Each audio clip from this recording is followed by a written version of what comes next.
Welcome back to Big Movie Mouth Off, the podcast where three Utah-based film critics talk and argue about film. I'm Jeff Counts. I'm Brooks Bird. I'm Adam McDonald. All right. Welcome back, guys. This is Volume 4. Volume 4. Just like another movie we're reviewing this Exactly. this Very episode. timely. That's Chapter 4. We'll get to that in a moment. Sure. Same thing. We're talking, of course, on this episode about Antman, Quantumania, Antman and the Wasp, Quantumania. Excuse me, I don't want to leave out the Wasp.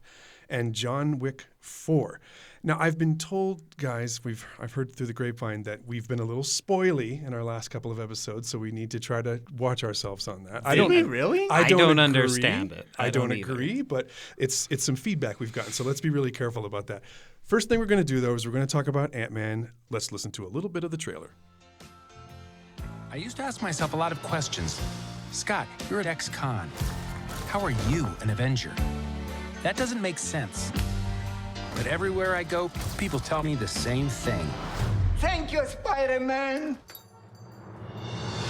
People still need help, Dad. That's why we made this. Okay, we're back. That sounds like an Ant-Man movie in the trailer. Yeah. Is it an Ant-Man movie, Adam? That's a discussion we can have later on. Okay, Depends on who you ask. Why don't you read the synopsis for people so that they know what the story's about? Am I allowed to read the synopsis? Well, don't spoil anything. Don't go too far. All How right. dare you spoil what's in the trailer? Okay, fine. Well, yeah, exactly. I always try to stay within the Just trailer. give us the gist. So Scott Lang is back on Earth. It's after Thanos, so he's kind of like a superhero, even though people think he's Spider-Man. He and his family get sucked into the quantum realm, where Janet Van Dyne had been for decades, only to find out that they need to fight against this mysterious person named Kang, who we met back in Loki. Right. And wackiness ensues. It definitely does.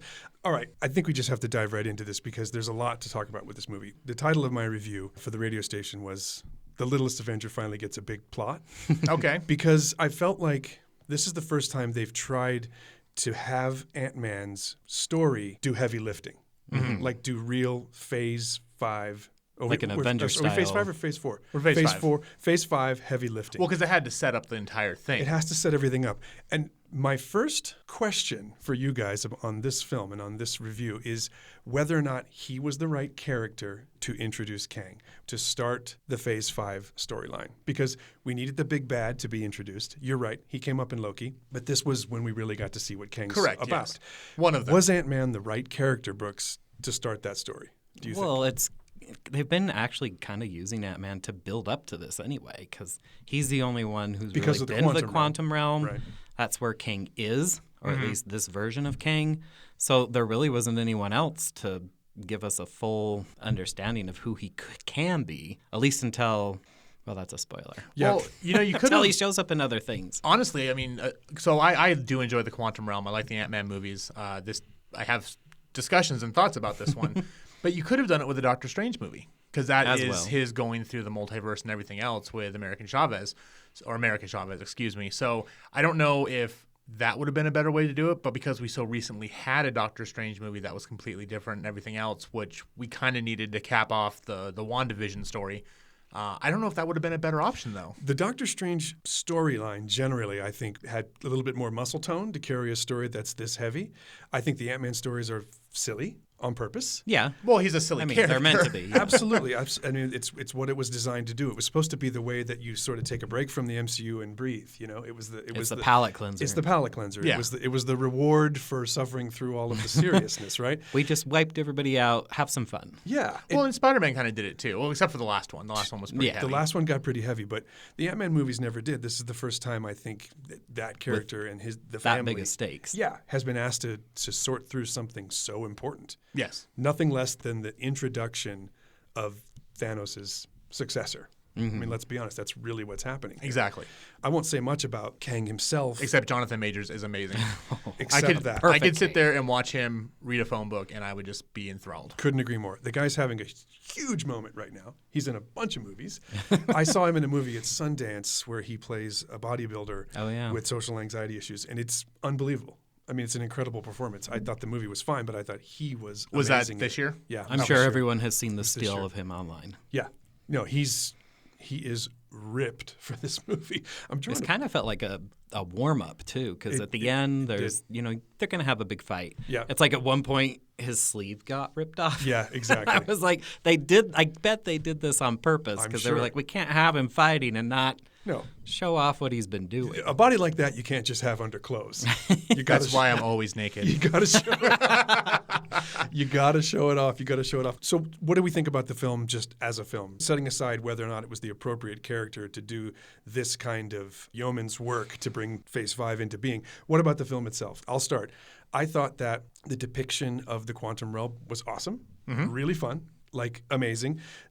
I've said this on this show so many times that I feel like since Thanos left, the movies have been overstuffed, too many characters, too many new ideas, too many new things. And I felt like this movie handled that the best because there was a lot of new stuff, a lot of new characters, a lot of new concepts that we were supposed to take on. And I felt like the humor, which, let's be honest, this movie isn't as funny as the other two, but the humor that was there I felt worked to help us sort of ingest all of this new material. I mean, if we can be honest about it, the best part of Phase 4 were the TV shows. Yeah.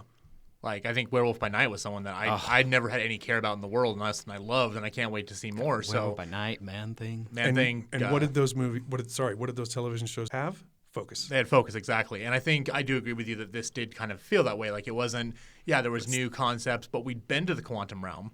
We didn't know it was like this exotic kind of place that it ended up being. Right. But we didn't really introduce, aside from Kang, and then there's some cameos, this is a family we're established with. We know who these people are. We know what they can do.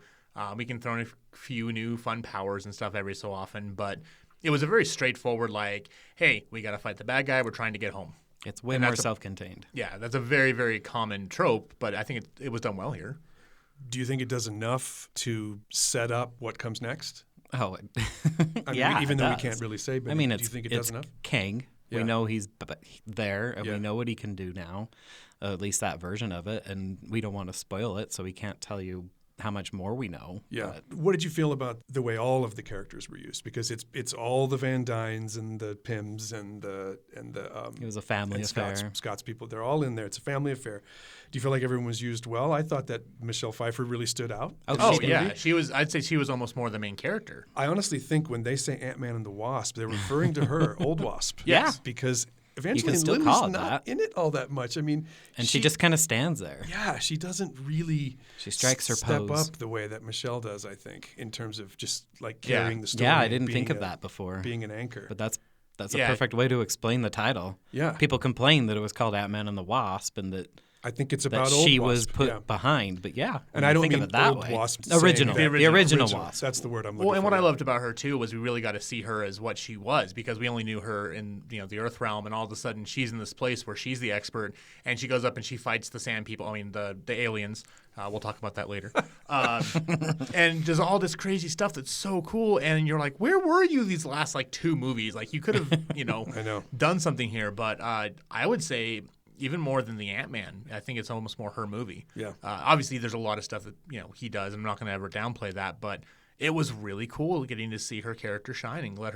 I think of anyone, Michael Douglas has probably used the least. Very much so. Yeah, there to just spit out one-liners. Yeah. I was glad that Michelle Pfeiffer was in the movie, and because I felt like Scott Lang was a little whiny in this movie. Yeah. He wasn't as funny as he's been in the past 2. I was very disappointed that Scott's crew wasn't in this film at all. Yeah, that was a big an empty piece. That was a mistake. I don't know how you would have done it, honestly. At least, is it Lewis? Yeah, Louise. Yeah, Louise. He definitely should have somehow showed up. I was really craving one of his hilarious because he could have. flashbacks, Because in the next movie they can be like, so what happened? And he can give his whole rundown. Exactly. I was disappointed that they chose not to do that. It seemed like they were trying to make an Avengers level important movie out of this film, and I just don't know that it was the right cast for that. I don't know that it's the right character for that. I realize I'm repeating myself, but I think that's the most important thing for me in this film is that I think that Ant-Man was maybe overmatched by the moment. Ant-Man, the character was. Yeah. So Ant-Man. Well, yeah. We keep talking about things Ant-Man. we're going to come back to later, which is when I asked you at the very beginning of this review, Yes. is this an Ant-Man movie? Because I know that you don't think so. You think it's actually a Star Wars movie. Explain yourself, please. So it just had all the tropes of a Star Wars film. You crash land on this mysterious planet that's got a big desert and sand people on it. You've got this big fight in a cantina. You've got people in the story who have the powers of Sith Lords. You've got like this Death Star thing. It was a Star Wars movie. And it's so funny because our good friend Brian, who's like the world's biggest Star Wars fanatic, he says, oh, no, it's not whatsoever. But then I've had a couple friends see it. And I told you guys I didn't want to say anything because I didn't want to taint your point of view. You did say that, yeah. Yeah. And then we didn't really discuss too much after that. But all my friends went and saw it, and I was like, hey, well, hear me out. That was a Star Wars movie, wasn't it? They're like, oh my God, it was a Star Wars movie. Until you texted that to me, it hadn't occurred to me, but I have to admit he's right. Do you think so, Brooks? Yeah, I mean, I agree with him. But Yeah. So, I anyways, can still enjoy it for itself. Of Oh, course. no. But I had a lot there's of fun also with it. nothing wrong with it. Right. No, and you know It's my not thoughts the on first time someone's done that. Yeah, and we all know my thoughts on Star Wars. Yeah, the best movie of all time is Seven Samurai. My favorite movie of all time is Star Wars. So more Star Wars isn't a bad thing, but Yeah. maybe we should have some influences, but not just put a Marvel skin over it. Well, they're all Disney properties, so I mean, true. What are you gonna do? So Princess Leia is a Disney princess. all right. Well, I think we've said what we need to say. Let's talk about what we felt about the movie in terms of a score. As everybody knows who listens, we're on a 4-star system here. Brooks, you go first. What do you give Antman and the Wasp Quantumania? Well, in my written review, I gave it 5 stars out of 5. 5 I out of loved 5. every minute of it. It made me laugh. MODOK is like Oh, MODOK. We didn't was even talk the about biggest MODOK. thing I needed Didn't that I even didn't talk about know. MODOK. We can't give away who MODOK is. I think that's important that people No, that's experience important, that. yeah. But for MODOK themselves, himself was so perfect. It was. In every aspect. We can tell Really you well that done. it is not Patton Oswalt. It is That's definitely all not. I can tell you. It's definitely not. If you've seen the animated So- MODOK, it is not Yeah. Patton Oswalt. No. So, I mean, MODOK alone just raises the bar so high for this movie. So that means you're at 4 stars. I'm going to go with my 4 stars. Okay. I'm at 3 stars because of the reasons I said before. I felt like Scott Lang was a little bit whiny in this movie. It wasn't as funny. I feel like leaving out his crew was a mistake, and I feel like it was the wrong character to do this kind of MCU work. That being said, though, I had a really fun time, and 3 is a good score. Yeah. So Oh, it's a yeah. 3 for me. What about you, Adam? I'm going to split the difference with a 3.5. 3.5. Look at this guy. Well, and again, Counts, you're exactly right. I don't think Ant-Man was the right person to tell this story. That being said, it was a fun story. Yeah. And I left with a big, goofy smile on my face. Yep. I probably won't see it again until it comes out on Disney+. There's no reason to go revisit parts of it. As much as I wish they could have kind of told more of an original story than copying some Star Wars stuff, it was Star Wars, so. You know, I have to be honest. If Kang was a one-off villain, I'd probably be right with you guys.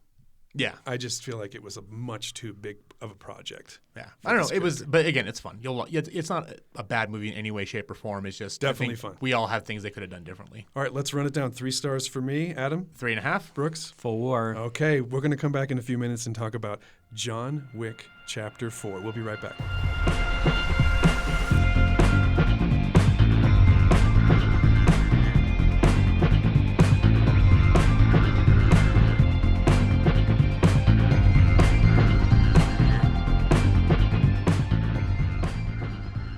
And we're back on Big Movie Mouth Off. We've talked about Ant-Man and the Wasp Quantumania. Now we're going to talk about John Wick Chapter 4. Before we do that, though, let's listen to a little bit of the trailer. Saying goodbyes? Saying hello. You think your wife can hear you? No, Then why bother? maybe I'm wrong. You're going to die. Maybe not. Goodbye to you, my trusted friend. A new day is dawning. Okay, Brooks, John Wick Chapter 4. Get us up to speed. What's this one about? So John Wick is still on his way to defeating the High Table, and I think he's figured it out, and car crashes and stunts ensue. All right, so it's the 4th of these films. We've all seen them all. And I'm rewatching them right now. Yeah, So. we've done the homework. I will start by saying, for me, what was the biggest point of this film, which was my walkout comment after I saw the screener, it has no business being almost 3 hours long. No. This movie is 1 hour too long, at least. Or should have been 2 movies. Or They should have been done 2 a movies. 4 and 5. It is much too long. That being said, I thought the set pieces were amazingly choreographed. There's one top down that looks like a isometric shooter video game that was unbelievable. It was influenced by the John Wick video game, actually. Absolutely. And Yeah. so incredible. I felt like the set pieces were beautifully choreographed. I felt like Keanu was perfectly himself. It's exactly what we've come to expect. But the length really, really upset me. There's no reason this movie should be 2 hours and 49 minutes long. I mean, what'd you think, Adam? So I do agree with you about the length. I mean, you could now for me, I wouldn't say an hour. I'd say maybe about 20 minutes, half hour. Yeah. But the weird thing was, so my buddy Todd, we've had a thing where for the last 3 movies we do a mandate to the screenings, and we sit next to each other and just react inappropriately and hilariously with what's going on.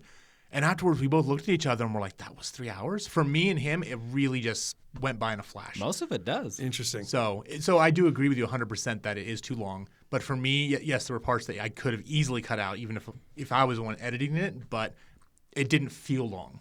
So it did to me. I felt like there were whole segments. I don't want to give too much away, but the thing in Berlin, I thought that we could have done Scott without Adkins? that. Yes, I thought we could have done without that entirely. The epitome of filler. Totally. That entire sequence. Totally. We know what's going to happen. We know what he has to do. Why are we sitting here watching it? Did it feel long to you, Brooks? That section did. Yeah. The rest of the movie was fine, but it felt like once it got to that part, it just hit the brakes. And you're just waiting for something to happen. Yep. Even though you know what it's going to be. It's just going to be another shootout, fight sequence, stunts galore. So it's like, can we just get a move on? Yeah. By the way, I have to press pause here because before we go any further, Lance Reddick, who plays Sharon in the movie, he doesn't have a huge role in this film. He's not in it much. But as we record this, he just passed away a couple days ago. So rest in peace. I enjoyed him in The Wire. He was in Oz. He was in a show I loved called Fringe that nobody cares about. I love Fringe. It's J.J. Abrams. He was so great in that. And So- I just rest in peace, Lance Reddick. I mean, So this is something you guys may not know, but I'm a big fan. So I've been playing the Destiny games, Destiny 1 and 2, forever. He's in that too. He's a main Zavala. voice. Yeah. He's one of the main guys. And for the last, since he passed, all the players going in there are like paying tribute to his character. Yeah. In the game, so he was playing the game shortly before he passed, so he was also a player too. Incredibly iconic voice and visage. I mean, just one of the great character actors of our time. And he was one of my favorite characters in the show. Like he's just like, "Good evening, Mr. Wick." Yeah, he was so Just fantastic. the way he carries himself. If you don't know who the actor is, he's the concierge at the Continental, the one who checks people into the hotel. So if you've seen the other 3 movies, you'll know who I mean. Anyways, let's continue, but rest in peace, Lance Reddick. Real loss. Reddick. Okay, Brooks, you were talking about how it didn't feel long to you. I mean, and you agree. Well, the rest of it didn't. Okay, so like it was fine until it got to that part. I don't know. It just kept going, and I think it was just because it was set up so you knew exactly what was going to happen, what he needed to do. Oh, yeah. And I dozed off. I fell asleep, and then I woke up right before it ended, and I was like, oh, yeah, that's what I thought was going to happen. But you saw the stairs. Oh, yeah. Okay. Yeah, stairs I woke up right before the stairs. We're saying the and I'm same like, thing. oh, we're saying the same that woke thing. me up. You fell asleep. I wanted to. Y'all don't like fun. Yeah, you said Adam's convinced we are buzzkills. You texted us that when we left because my first comment to you guys was 1 hour too long, and you said something, and then you said you guys don't like fun. That's not true.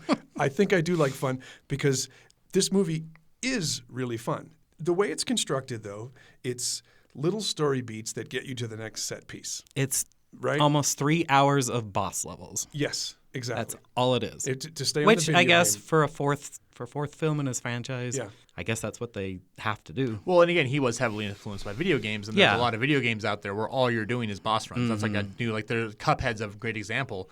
Really, really cool artwork, kind of like the 1930s cartoons, and every single level is a boss run.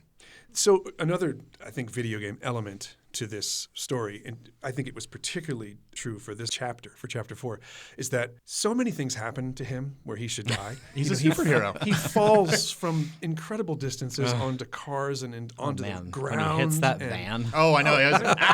And I know about the Kevlar suits. That's been around since the beginning. The fact that these guys are all bulletproof to a certain degree, at least in their clothes. But I felt like that the possible reality of John Wick and his universe was stretched further than ever in this film. There is no suspension of disbelief. It is out the window. It's the silliest. I agree. Yeah, I agree. The killing's fun. I mean, it's like a professional ballet company, this choreography. Like, it's incredible. And it's a lot of handgun work. It's a lot of, like, he has the one move where he throws someone over his shoulder onto the ground or does the leg thing, the Black Widow move. That happens several times. So there's a few tropes. There's John Wick kill tropes now that you're used to seeing. But you get used to that with characters. Exactly. But pound for pound, I thought the choreography and the killing was incredibly fun. But the stitched in bits that got you from one to the next, I didn't care at all about.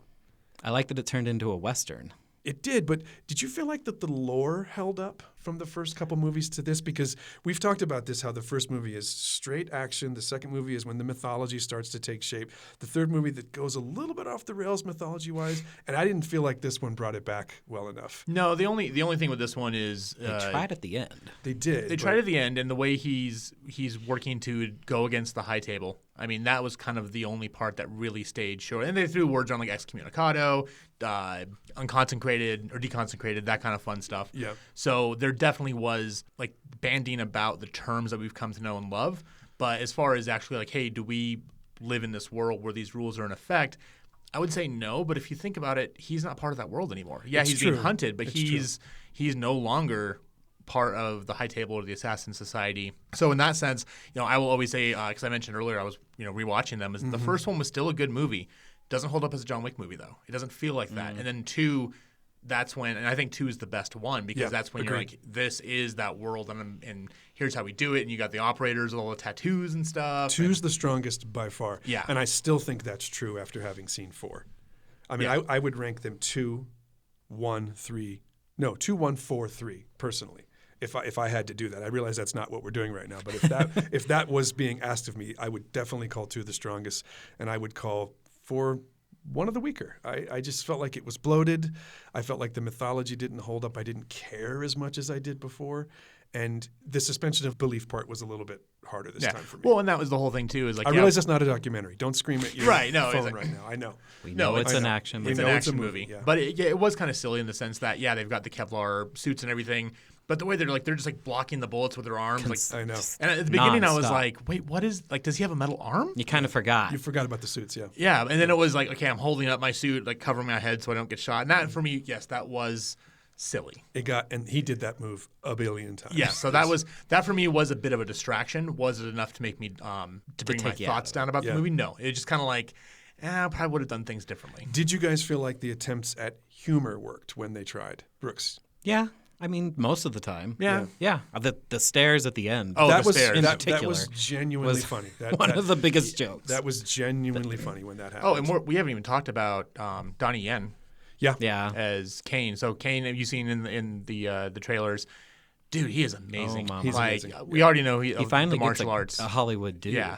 Again, you all think, okay, this is going to be the trope, and it kind of is a trope, but it's a trope really well. I'm a huge fan of his. It was good to see him. The doorbells just. Yeah. Oh, the doorbells. Were the best. I thought those were bombs. I couldn't figure out what they were. And I was like, what is he doing? Oh, that is amazing. Well, you're bringing up something important because I thought that the set pieces were so well constructed and they had surprises in them. Yeah. A lot of them had surprises in them, things that didn't go exactly the way you thought they would, even though the meta plot definitely did. There was no doubt where things were headed. We're obviously not going to talk about how things end, but what's your opinion, guys, on whether or not there's going to be another one?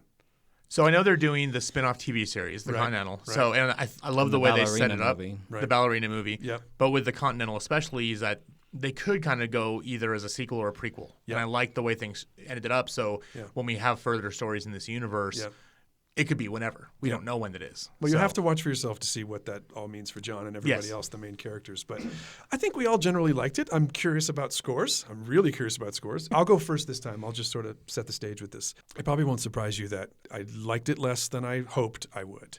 For me, it's a 2.5-star movie. I wanted it to be better.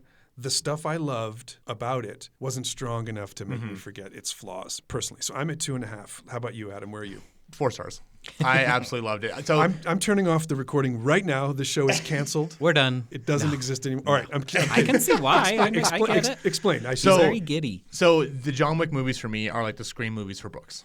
Like they just That's scratch. A scary thought. Yeah, it is. They scratch. I think I have a higher body count actually than you do. Oh, you do. Yeah, they scratch every single itch about what I like about movies. I mean, with Jimmy, it was like time travel movies. Yep. That was his thing, and Hitman for him too. Yeah. Is that I love this world they've created. I think that it wasn't up there as far as the level of 2, but I still loved it the same as I love the other ones. It's funny, it's witty, and if anything, just for that, like we talked about that scene where it pans up and he's in the different rooms doing stuff. Unbelievable. Dragon's breath. Yeah. Unbelievable.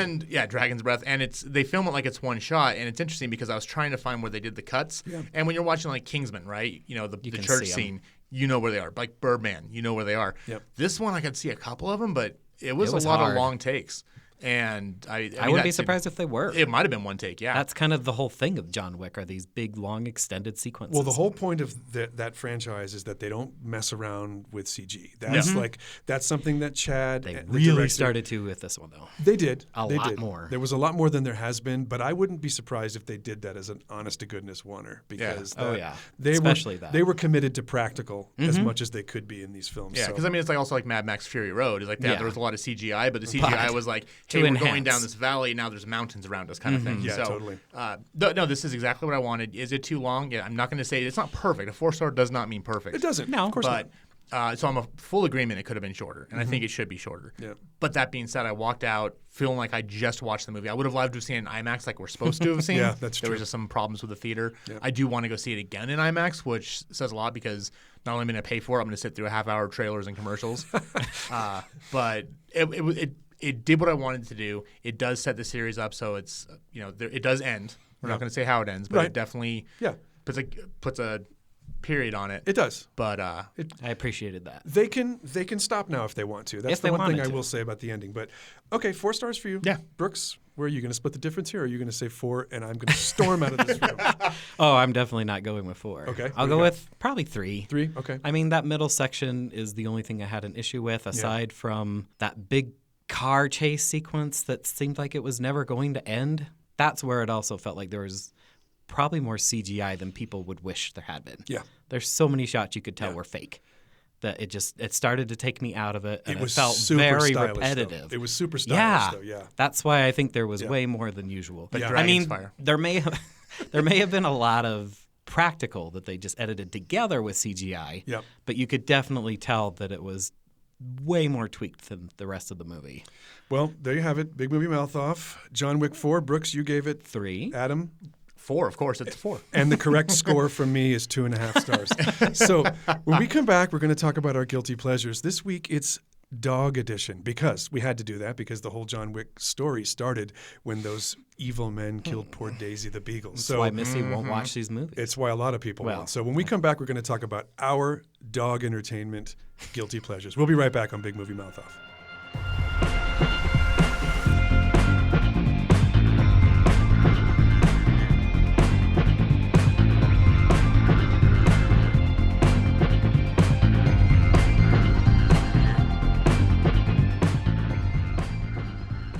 Okay, and we're back on Big Movie Mouth Off. I'm Jeff Counts. I'm Adam McDonald. And I'm Brooks Bird. All right, so we're going to do our guilty pleasures. This is the dog edition.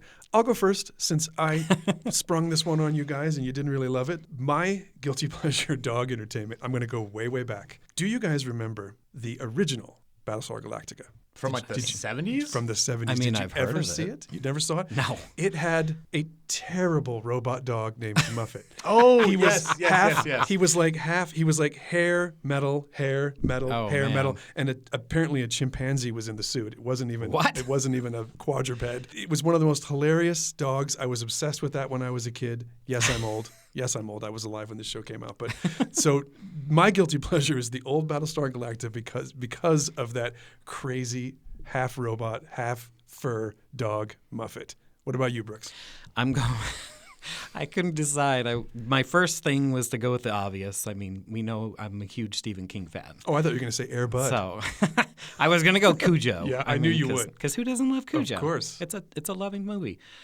So I decided to go with something a little weirder. Good, I because guess. that's what a guilty pleasure should be. Yeah, exactly. What is it? Fish Called Wanda. Oh, good It's not choice. about a dog. No. But that subplot with Kevin Kline trying to kill the old lady. Yep. And every time he tries, he kills one of her dogs.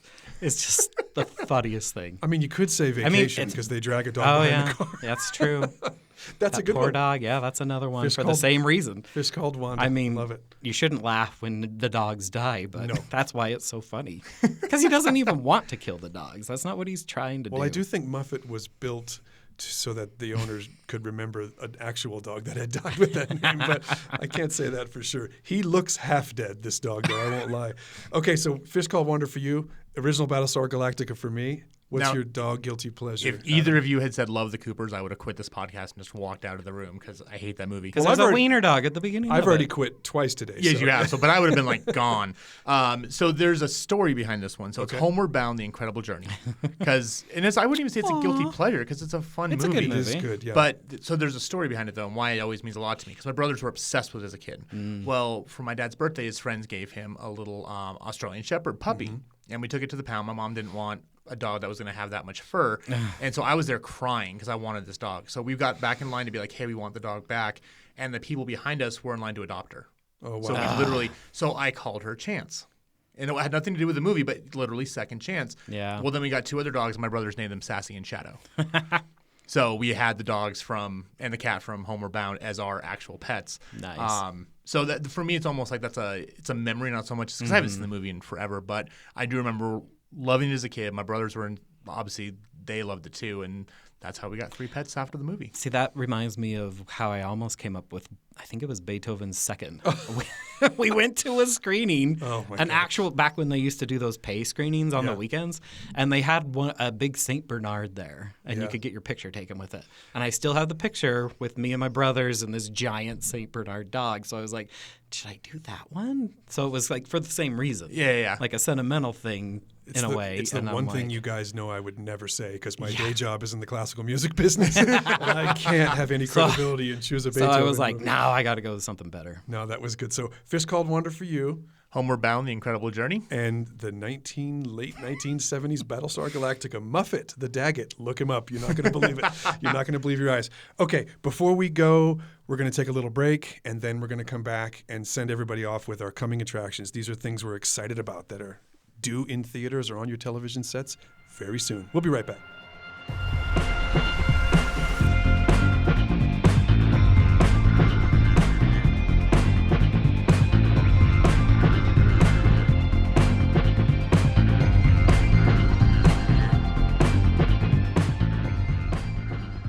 And welcome back one last time to Big Movie Mouth Off. Before we go, we're going to talk about our coming attractions. Now, these are things we're excited about. They can be television, they can be movies, they can be any kind of entertainment, but they're on their way to you soon. Adam, you go first. So I was kind of going back and forth, but I am actually going to go out of character and do a video game. So there's a game came out a couple years ago called Star Wars Fallen Order. Oh, yeah. And it takes place in between like episodes 3 and 4, and you play this character named Cal Kestis, who's played by Dominic Monaghan. Not Dominic Monaghan. Do you know the guy's name? He's from Shameless. Anyways, the sequel Jedi Survivor comes out later next month in April as we're recording this. And it's built for the new system, so it's got all the crazy new graphics. And for those who actually play games, there's a really well-known game called Dark Souls, which is really, really, really hard, very, very difficult. You die a lot. And this was like Star Wars Dark Souls. Yep. And for as much as I love the first one, the second one looks like there's so much more cool stuff in it. And I actually might take a week off work to beat it when it comes out. We'll have to stay in touch because I played Fallen Order 2. I was obsessed with it. Yes. I 100%ed that game, and I cannot wait for Jedi Survivor. And you have the new shiny Xbox now that you can do it. Yeah. Thanks to a good friend of mine. I don't know who that sitting person to my could left. be. Great choice. So the new Jedi game. It's called Jedi Survivor. Jedi Survivor. It's basically the sequel to Fallen Order. Exactly, yeah. Okay. Cameron Monaghan, that's his name. He was also the Joker in Gotham. Oh, yeah, okay. exactly. Yeah. Right, good. Brooks, what are you looking forward to? I mean, I just have to stick with my basics, right? Evil Dead Rise. Of course. Yes. If there's anyone in the listening audience who didn't predict that, you haven't been listening very closely. I just premiered at South by Southwest. It's getting rave reviews. Yeah. I mean, have you seen the trailer? I have not. You'll never look at a cheese grater the same way Nope. again. And we don't even see what they do with it. Oh, no, yes, no, the cheese grater. Oh, yeah. I can't watch I love the reboot they did, but that scene with the razor blade, What's funny about this is I was just thinking about it, and I didn't until just now that I mentioned this, that Missy wants to make pulled pork tofu sandwiches, and you have to shred tofu for it. And I'm like, oh, man, I'm going to feel like I'm in that movie, aren't I?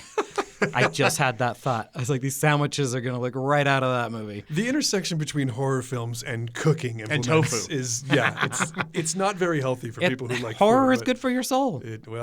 It must so be, is food. It must be good for yours because you ingest a lot of horror. Oh, I do. A lot of horror. Okay, so Evil Dead Rise. Yours was Jedi Survivor. Jedi Survivor, the video game. I can't wait for that too. Mine is not a big surprise either, and I know you guys are going to agree with me. I'm really excited for Dune 2. Yes. For the second part of Yes. Dune. You mean the rest of the movie? The rest of the movie, exactly. Dune, the rest of the movie. Because they split that movie in half. But, you know, we all love Denis Villeneuve. It's one of our favorite directors. Timothée Chalamet, I'm hot and cold with, but when he's good, he's really good. Mm-hmm. And I thought he was really good as Paul Atreides, and I'm excited to see where it all goes next. So it's one of those great unmakeable stories that they've said they've tried twice, they've never gotten it right. I feel like Denny Finally is getting figured it out. right. That's because you can do whatever you want now. Exactly. All I know is, and I've heard stories, I've not done this, and I mean very literal, I have not done this. Sometimes if you enjoy certain substances while you watch the David Lynch one, it makes a lot more sense. All right. That's what I've been told by reputable people. I mean, you don't even have to be talking about Dune. That's true about David Lynch projects. In general, pretty yes. much. Yeah. Yes. But I had a friend who'd never seen it, and I was like, oh, you must. Yeah. You must go back and watch that. Because we were watching it as a kid, and my dad has a hard time. He doesn't always follow along with some movies. And on that one, he was like, I think you got it better than I did for some reason. Is the Lynch one the Sting one? Yes. Yeah, okay.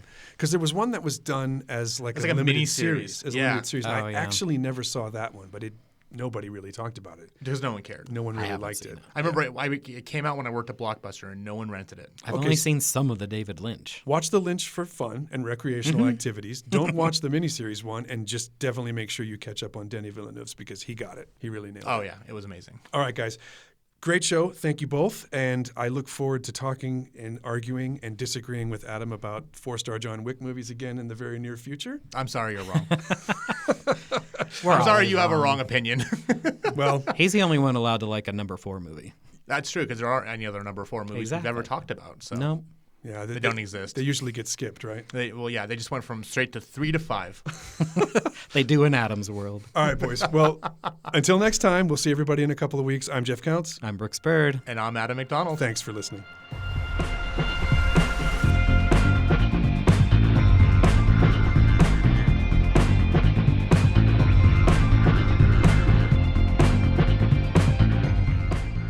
Big Movie Mouth Off is produced and edited by me, Jeff Counts, and co-hosted by Brooks Bird and Adam McDonald. This episode, and every episode of the show, is dedicated to the memory of our founders, Jeff Michael Weiss, and my dear friend and partner in crime for over 5 years, the incomparable Jimmy Moore.